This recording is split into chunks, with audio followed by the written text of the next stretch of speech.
এক্সপ্রেসওয়ের ধারে স্তূপাকার জঞ্জাল আবর্জনা, স্থায়ী কোনো ঠিকানা ছিল না এগুলো ফেলার।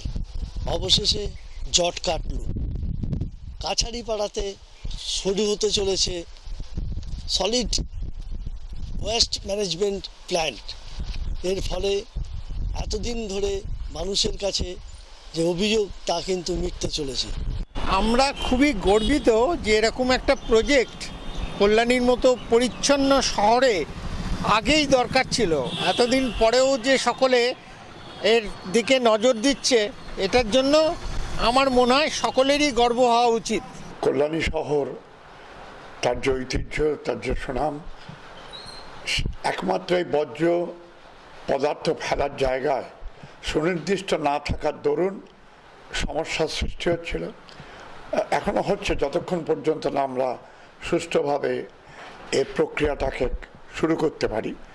তবে সরকারি উদ্যোগ, দপ্তরের উদ্যোগ, এখানকার এসডিও, নদিয়ার ডিএম এবং পৌরসভার সম্মিলিত প্রয়াসে জমি জট কাটতে চলেছে।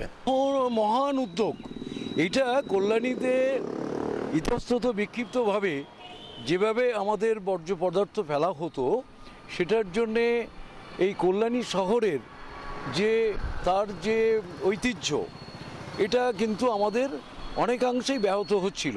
এটার জন্যে কল্যাণী থেকে, যে পৌরসভা থেকে যে উদ্যোগ নেওয়া হয়েছে কাছারিপাড়াতে ওয়েস্ট ম্যানেজমেন্ট যে প্ল্যান্ট বসছে, তার জন্যে আমরা সত্যি কল্যাণীবাসী যারা আছি প্রত্যেকেই এটা থেকে উপকৃত হবেন।